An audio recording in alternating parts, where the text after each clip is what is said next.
once did an interview with the director of the most famous collection of old master paintings in Britain, the National Gallery in London. This director was a much respected chap.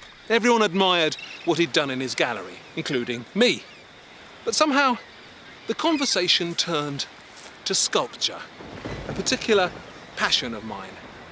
And I was telling this director why I thought sculpture was so important, so crucial, when suddenly he interrupted me. No, Waldemar, he said. Sculpture is just something you trip over when you step back to take a better look at the paintings. I think he was joking, but he was also expressing a widely held opinion, a common prejudice that sculpture is somehow an interesting byway of art, a nice addition to the paintings. Actually, it's the other way round. There is no more important art form than sculpture. It's the be-all and end-all of art, and I'm going to prove it.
My plan here is to make 3 films about 3 of sculpture's most important subjects.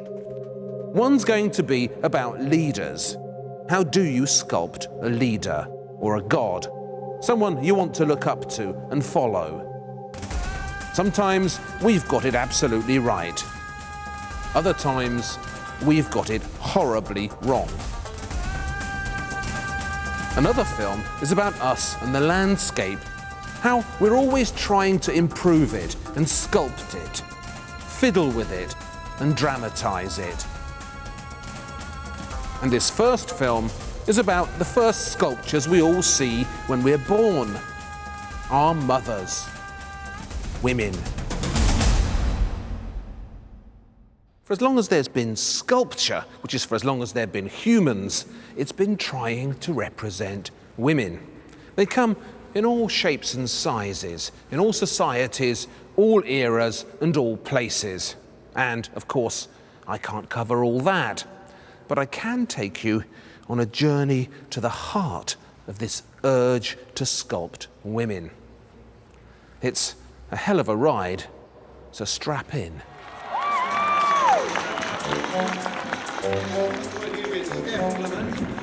First time you are ever here in London? Yeah, it's my first time in London and my first Tour de France, so thank you all very much for coming. Sculpture has played many roles in many key human ceremonies, so it needs to be flexible.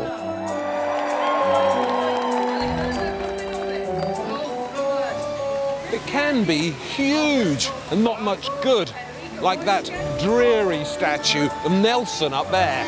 Or it can be tiny and lovely, like the one I've got in my pocket. The most famous nude in prehistoric art, the Willendorf Venus. Now she is the great grandmother of that statue there. This is a portrait of a lady called Alison Lapper by Marc Quinn. If you've been in London in the past few months, you'll have seen her because you can't miss her. She's 13.5 tons of pure white Carrara marble, showing herself off naked to the world.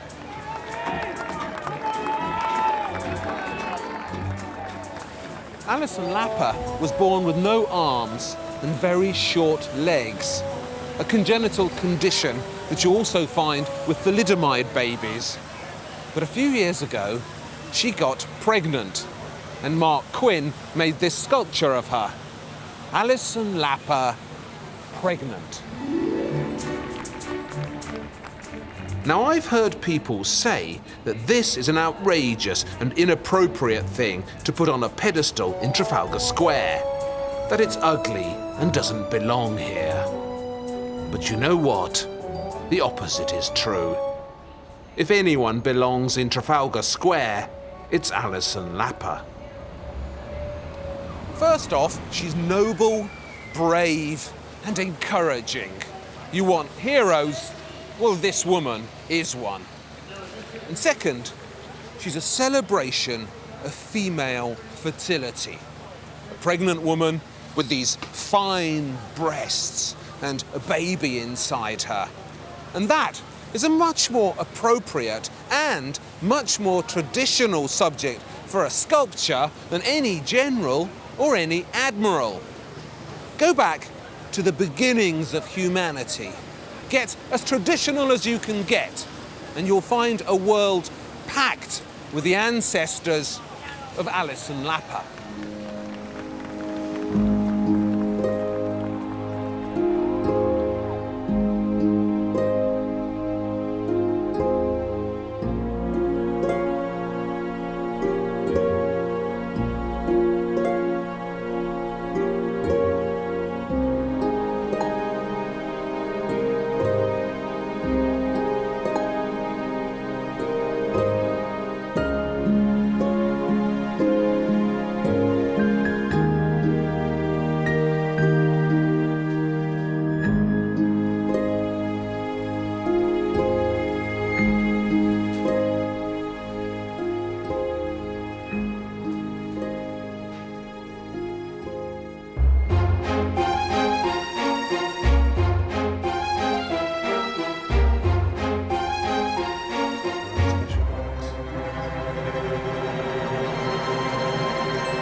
Real Venus of Willendorf.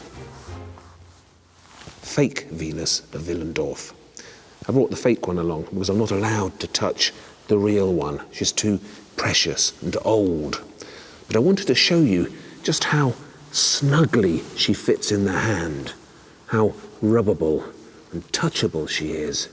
And that surely is what she was made for, to be handled.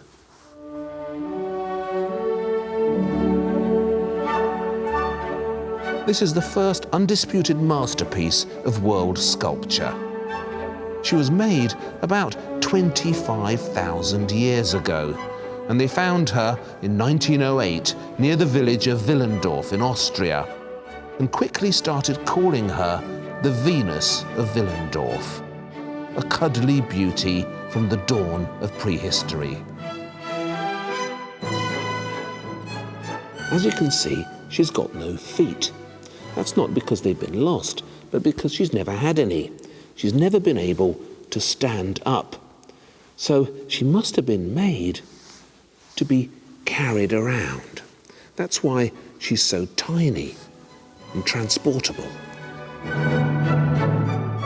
She's a lucky charm or talisman, something you took with you to help you get something important. What could she be helping with? Oh, come on. It's obvious. The huge breasts, the big stomach, that sweet and puffy little cleft between her legs. It all speaks unmistakably of motherhood. This is some sort of fertility figure, something you carried around with you when you needed help from beyond to get babies.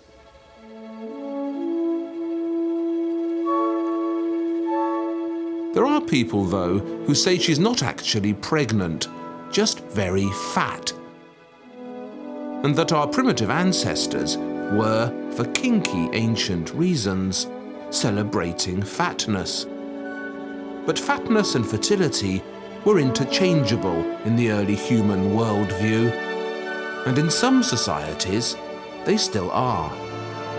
There are tribes of Tuaregs in sub-Saharan Africa who force-feed young girls goat's milk to make them fat and fertile.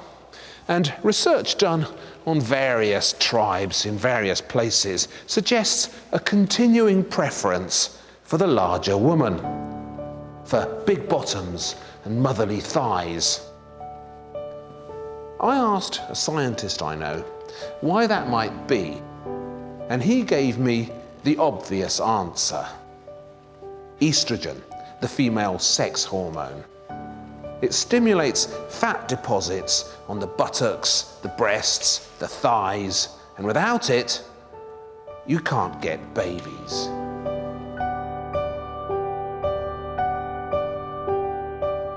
So lingering within us somewhere, on a much deeper level than the current taste for starved and bony size 0 girls, is a dim awareness that the plump, estrogen-filled bigger woman gives us an extra shot at fertility, better hope for the future.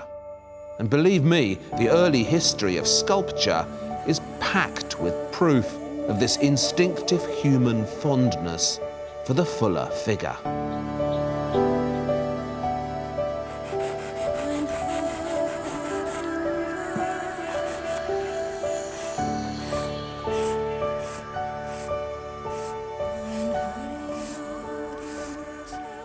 I hadn't planned to have a child because I'd always been told that I would never carry, I would never be able to cope with a child, you know, the usual la la la rubbish. And I kind of thought that, all right, I'm going to be auntie rather than mother. And it's weird because I've kind of resigned myself to that and was quite comfortable with it. And of course the old hormones kick in, you know, and it's like, where has this come from? I remember in a chemist, I was talking to a friend, and these two mature ladies, I think is what I'll call them, came in and started to talk to my friend who was behind the counter, and I was sitting literally where you are, and they were standing, you know, about that close. And they said to her, "Oh, do you think people like that should be allowed to have children?" Excuse me? Was it a big deal for you to be naked when the sculpture was being made? No, not at all. I was quite happy being naked. I mean, so many people, not just women, but, you know, how can you love your body? I'm like, well, why don't you love yours? And I found that very sad, that there are so many people out there, because of the media and all the rubbish that we get, you know, gets thrown at us, you know, that we should all be like stick insects with have lollipop heads. No, thank you.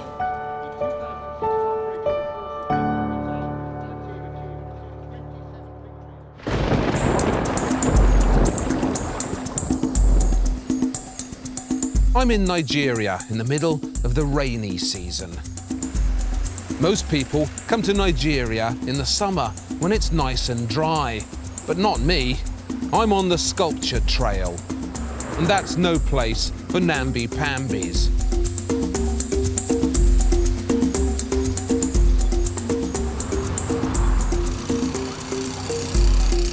This is the Yoruba village of Igbora, and this place is special. According to UNESCO, if you come from Igbora, you're more likely than anyone else on Earth to give birth to twins.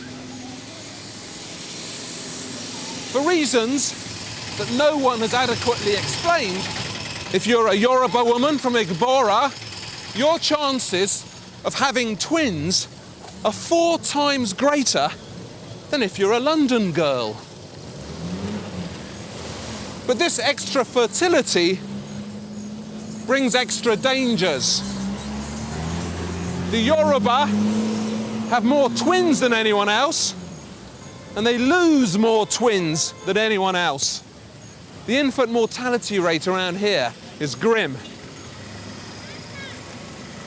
So, to compensate for these heartbreaking infant deaths, the Yoruba have turned to sculpture.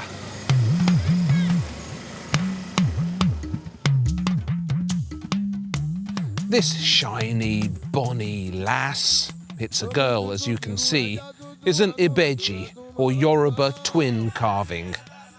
They're charming things, but also a trifle spooky.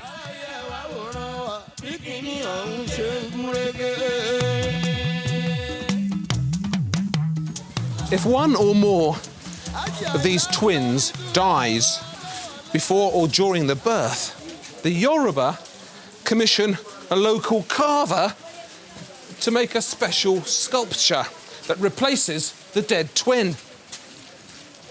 Now the mother washes this sculpture, she feeds it, she carries it around with her. The sculpture takes the place of the dead twin. And the Yoruba call these special sculptures Ere Ibeji, which means sacred image born of two.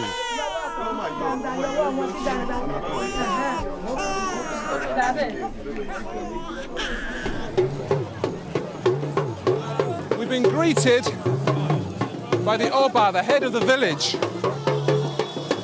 I was expecting a couple of people to turn up, but they seem to have organised something bigger than that. The whole village is here. Yes, here? Okay, right. Looks like I'm sitting next to the king on the throne. So I settled myself down on my royal plastic throne when suddenly something starts going badly wrong with my eyes. And I start seeing double.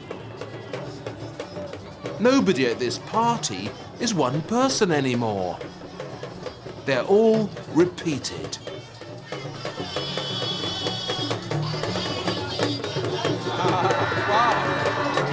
Your Royal Highness, our august visitors, and the distinguished audience. Welcome to Igora Land. A brief goodwill speech to receive the BBC visiting documentary team by His Royal Hang on a Majesty. minute. BBC? It looks like no one around here has heard of Channel 4 before. Oh well, in for a penny, in for a pound. Time for me to start behaving like a BBC presenter. Our Queen in England, Queen Elizabeth, has always been very fond of Africa and of Nigeria. So I know she would be very glad that we're here to represent her. I expected to see 2 or 3 twins when I came here, but now I see that everybody is a twin.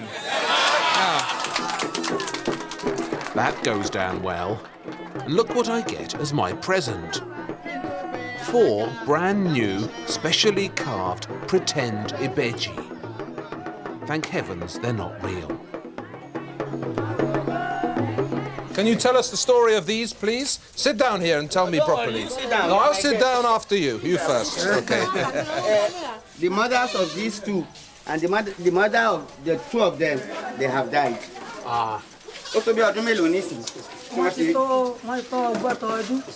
are about 60 years old. These are 60 years old. Yes.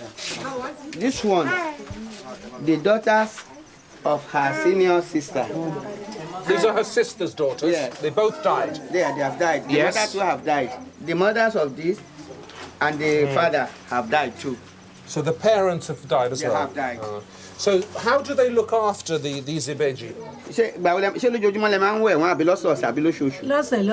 Weekly they bath them with sponge and soap. Every week? Every week. Is there a time when you no longer have to look after them? You know, if you cool them, I told you about until she dies. Until she dies, she has And to then look somebody after. else will inherit the caring for them. I see. And who will inherit them when she dies? Take over. Her own sisters. Your sisters will. Knowing what I know about these fierce little sculptural munchkins, half god, half baby, I don't feel too comfortable in their presence. I don't believe in magic, so I don't think Ibejis do what people say they do, but part of my brain, a dark and very ancient bit somewhere at the back, can't help feeling spooked by these things. That's sculpture for you. It frightens the parts that other arts can't reach.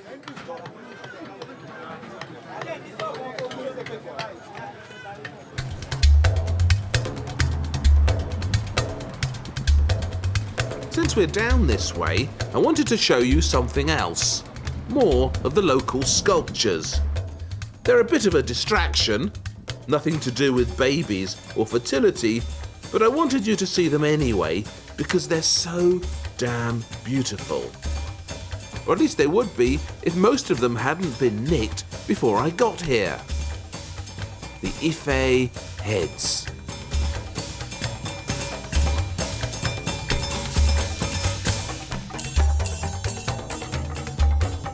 Isn't she gorgeous? You know, people always think that African sculpture has to be tribal and fetishistic. And some of it is, as we've seen, but some of it isn't. These magnificent heads were dug up about 100 years ago in Ife in southern Nigeria. And when they came out of the ground, they were so sophisticated, so serene and elegant that people simply couldn't believe that these were African. One theory was that they came from the lost city of Atlantis. And another idea doing the rounds was that they'd been made by a lost tribe of Greeks who'd somehow wandered across the Sahara, ended up in Ife, and made these. Too good to be African. What a disgraceful and typical opinion. These are African, all right. Those mysterious marks on her face are probably tribal markings that you still see around here. Insistent little reminders that human beings are sculptures too. As I said, these are a distraction. We shouldn't really be stopping here. Except for one thing. The Ife heads are clearly a celebration of female beauty. And female beauty is relevant to our investigation. Very relevant.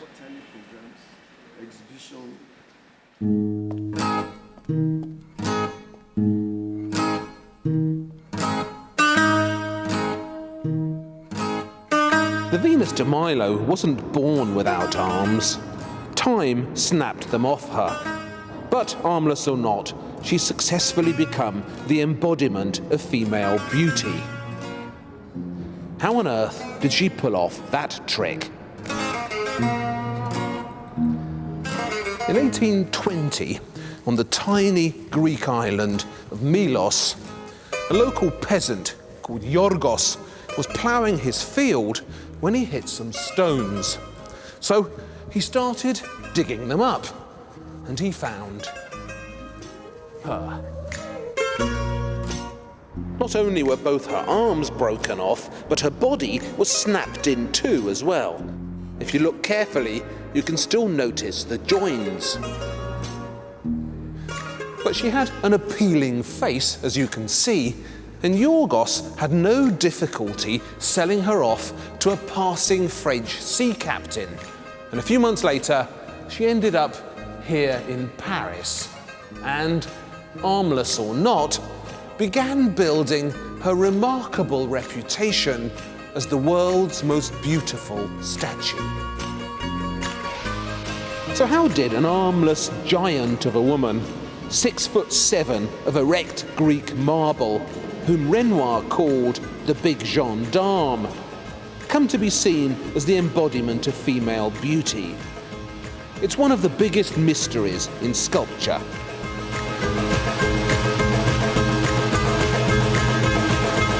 Have you ever wondered what Venus would have looked like with her arms back on? I have.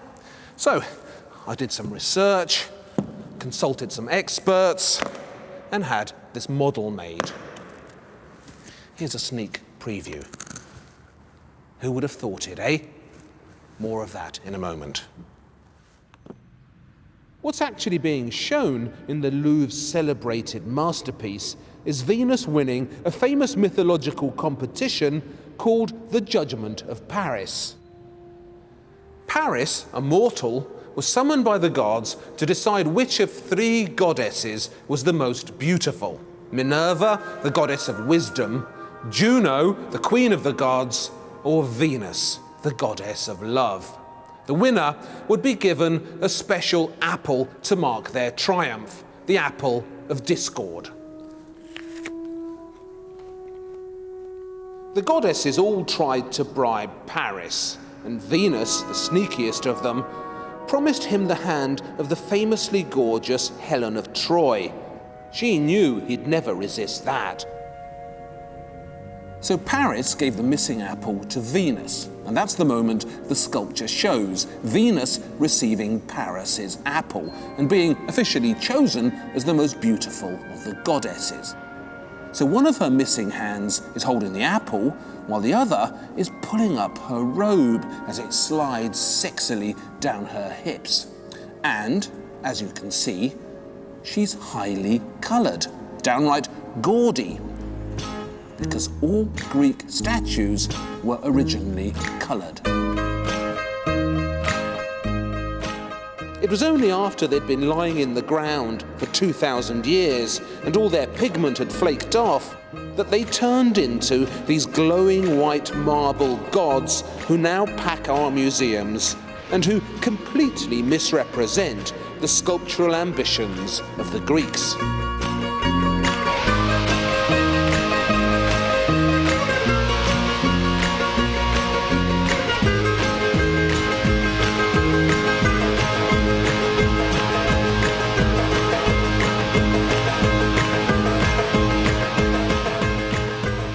If the Venus de Milo had stayed like this, would she still have become the world's most desirable statue? I don't think so. Isn't she sexier without any arms? It's as if all the unnecessary stuff has been removed and she's been stripped down to her best bits, leaving this thrusting essence of woman.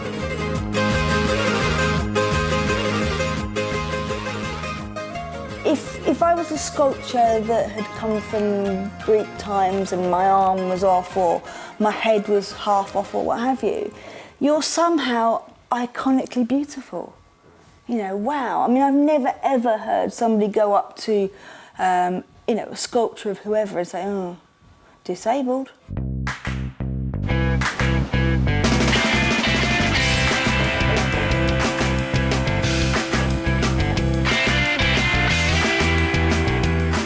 Los Angeles, the city of angels, home of the beautiful body. Look, there's an angel over there, and there's another one. If there's one place on earth where a woman wouldn't want to be lumbered with good childbearing hips and big motherly bosoms, it's LA.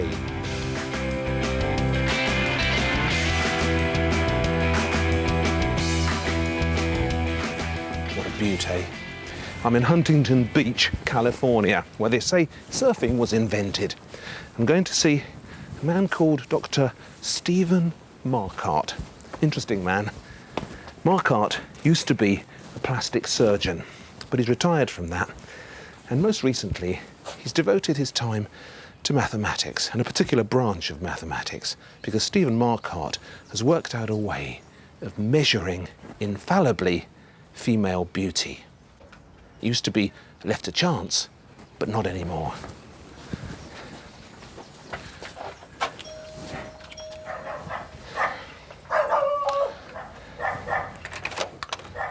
Stephen Marcotte. Yes, sir. Hi, Waldemar from London. Waldemar, nice to see you. Spoken on the phone. It's nice for me finally to get here. Well, you look very casual for Southern California. Well, I thought I'd dress the part. Good. You look good. This is your den, Frankenstein's den. Yes, it is. Frankenstein's den. How long were you actually a plastic surgeon? I mean, is that... Well, actually, I started out at the university as an engineering major, so I studied math and physics, and that's how I know all about mathematics. And then I went on to study surgery, so I began studying and traveled all over the world trying to find who knew what beauty was, and it turned out nobody did. So this mask that you refer to, I mean, this is your perfect diagram, as it were, of a woman's face, of ultimate beauty. Is that right? Yes. I didn't create this mask, and I want that to be clear. I didn't really create this mask. I discovered it. It's been in our brains, we think, for at least 10 to 20,000 years, at least. And every beautiful face, starting with Queen Nefertiti, as the far back we've gone, Queen Nefertiti was considered beautiful almost 4,000 years ago. She's considered beautiful today. She fits this mask almost exactly. And so do it on my head. Go on. I think you'll find perfection there. Okay. Just get that caliper out and measure some. Well, I'm going to get a different stuff one on me here because it has. Whoops, sorry. This one is the soft. extra large It won't poke caliper. you. It doesn't have sharp edges. Now I told you before that the distance from the nose to the bottom of the teeth should be about the distance of the chin, and your chin's just a little bit long, but it's pretty darn close. Yeah. Okay. Now, if I check your smile real big, the width of the mouth should be about 1.6 times the width of the nose. Very close. It's amazing. Perfection. It is perfection. Yeah. Obviously, people out there are fascinated in my beauty and my proportions and things. But we're here to talk about women, really. Right. Because feminine beauty is what really intrigues me. I thought we could maybe focus on one of our famously beautiful English girls, Victoria Beckham, who's living here in Los Angeles now with her husband as a football player. I mean, she is a kind of classic modern celebrity beauty. Allegedly. I mean, have you done some work on her? I mean, does she do the caliper trick? Now, Victoria Beckham is a nice-looking woman. She's attractive, but she's no great beauty. This is my Victoria Beckham. You see, she has a very beautiful nose, really pretty lips, pretty chin, gorgeous eyes. Well, here's the real Victoria Beckham.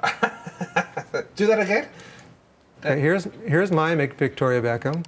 I see. So this is her improved, right? Yeah, well, here's the way I would change her, and it doesn't take much change to make her extraordinarily attractive. I think she's beautiful.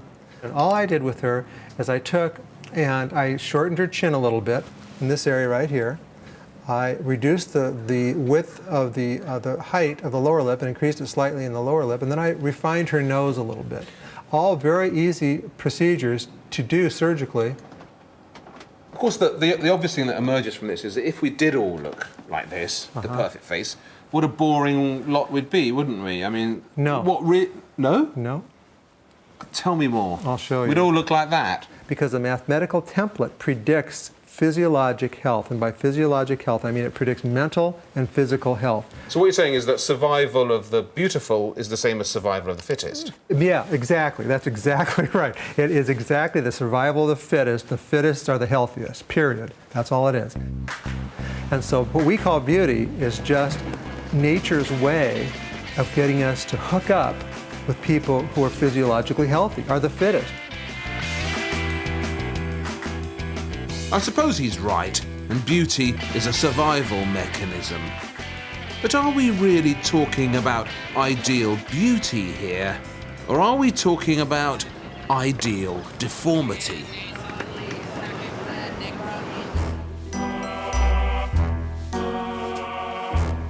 But I'm not here to judge the babes of LA, or to mock the tiny circumference of their hips. I'm here to see where the pursuit of beauty has taken sculpture, and to meet an artist who's been called so unkindly the Bride of Frankenstein. Orlan is from France, but she's moved to LA. She's a body sculptor, and the body she sculpts is her own. In 1990, Orlan began putting herself under the knife, and in a series of public operations, She gave herself, she said, the forehead of the Mona Lisa, the lips of Boucher's Europa, and the chin of Botticelli's Venus. I think she's ended up looking more like Hillary Clinton, which is really bad luck. But when you presented yourself naked as a piece of human sculpture, how did you want men, and indeed women, to react? Did you want to inspire desire in them? Why not? It's not. Why not? Desire isn't forbidden. It's perfectly okay. For me, it's always been a game, whether you're young or whether you're old. But that was not the only goal at the time. But would you have had cosmetic surgery then, if it wasn't for your artistic ambition? I don't think I would have had surgery, no, because rightly or wrongly, I didn't feel I needed it. I felt very, very good about the way I looked. What interested me was playing with my looks, with a self-image that I liked a lot and with which I have always worked. What were you trying to express then with the first cosmetic pieces? All my life, I have tried to work on the status of the body in our society, the social pressures that it creates, whether it is political, social, cultural, religious, the dominant ideologies that come with flesh. That's what I talk about all the time.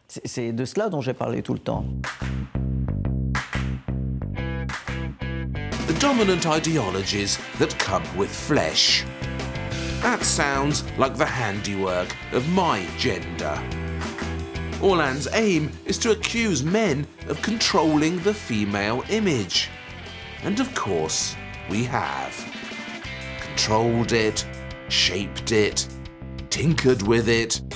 And if we're feeling really, really naughty, done this to it.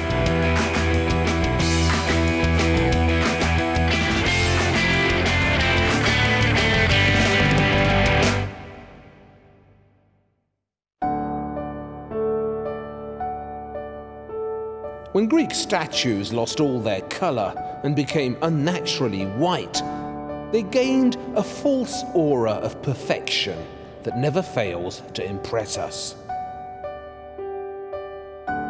Ever since the Venus de Milo was dug up, she's been micro-measured and probed as various clever mathematicians have tried to work out the exact scientific ratio of her beauty.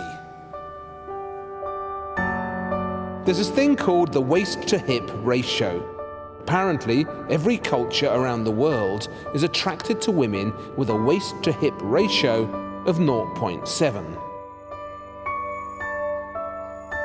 Now, Marilyn Monroe had a 0.7 ratio. Kate Moss is apparently 0.7, and so is the Venus de Milo. Now, of course, it was the Greeks themselves who invented the science of proportions. The great Pythagoras was the first mathematician to come up with a scientific formula for beauty based on the golden section. But if you read ancient writers on this subject of sculpted goddesses, what concerns them most is not how perfect their proportions were, but how amazingly lifelike they looked. There's a particularly notorious story about the Aphrodite of Knidos, the first great Greek nude carved by the famous Praxiteles. The ancient chronicler, Lucian, tells us how a young man was accidentally locked into a temple at night with the Aphrodite of Knidos, and so taken was he by her that he couldn't resist her. So when they opened the temple doors the next morning, they found her covered in incriminating stains. These days, there's actually a sexual perversion called statuphilia, practiced by blokes who get turned on by sculpture. Look it up on the internet. if you dare. But when she arrived, I took her out of the box. She's just, I mean, perfection. I live with her in a real relationship. It suits me perfectly. I mean, the only slight difference is, I suppose, she smells slightly of rubber, but I quite like that now.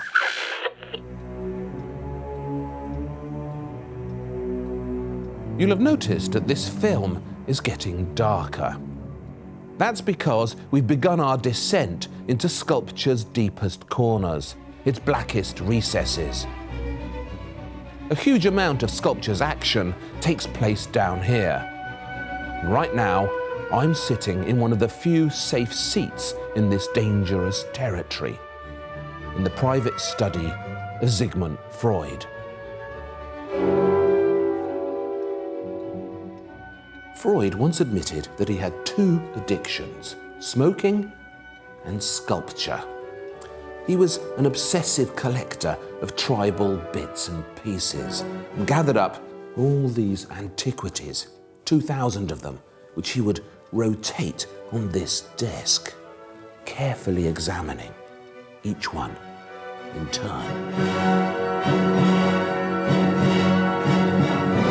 Interestingly, he only took up collecting sculpture after the death of his father.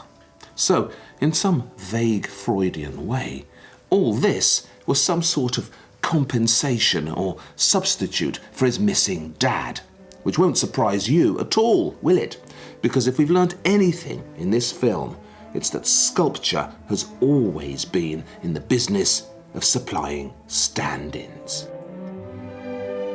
Freud had a theory about what he called the fetish.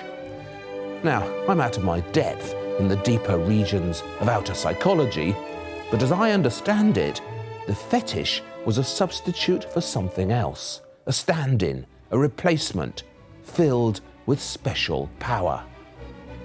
The theory goes that a traumatized child sees that his mother has got no penis, and he concludes that she has been castrated. So his deepest inner psyche begins casting around for something to take the place of the missing penis, until it finds the fetish. Might be true, might not. What I do know, what I can guarantee, is that sculpture is often called upon to supply these spooky substitutes. Call them fetishes if you must.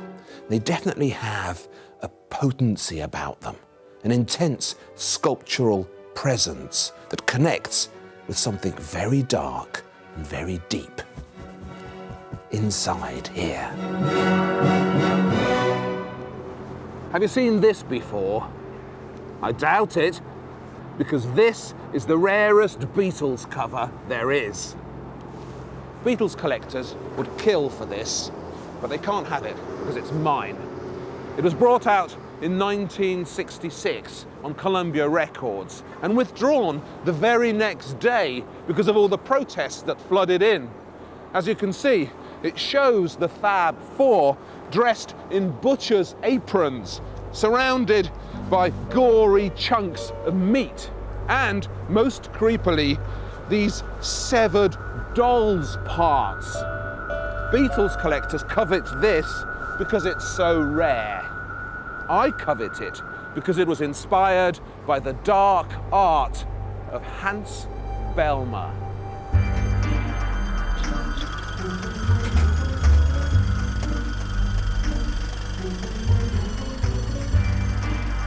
Bellmer was one of the spookiest sculptors of the 20th century, and dolls were his thing.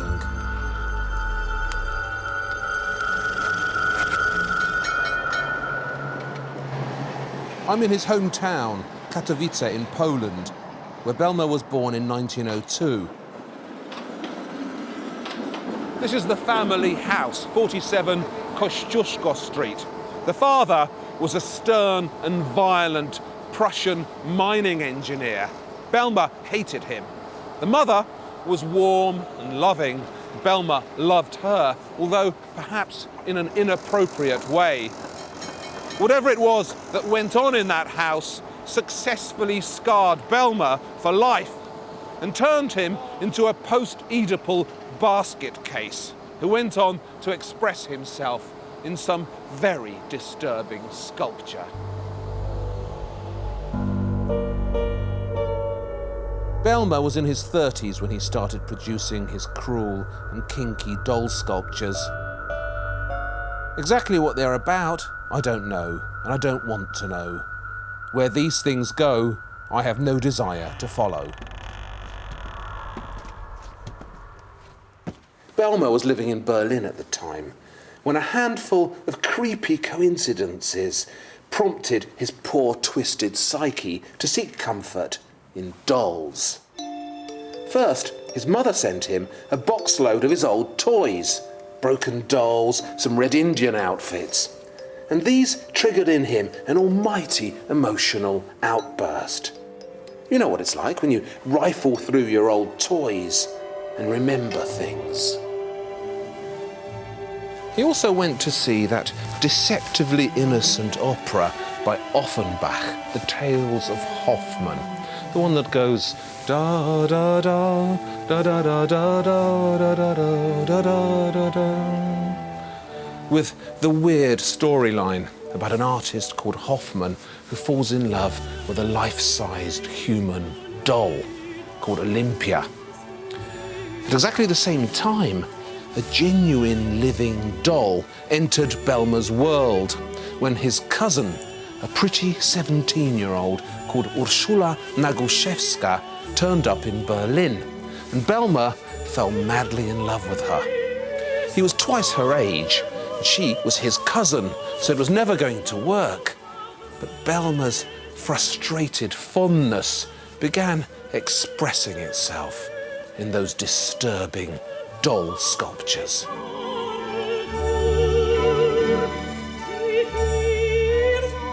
He tied her up and twisted her about. She was his plaything, his loved toy, and she released in him a torrent of dark stuff that I do not propose to explore any further.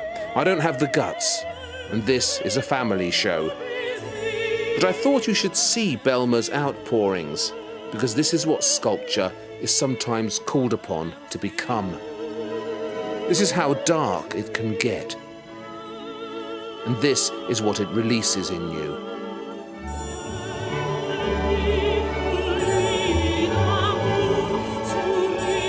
There are a million stories in the world of sculpture.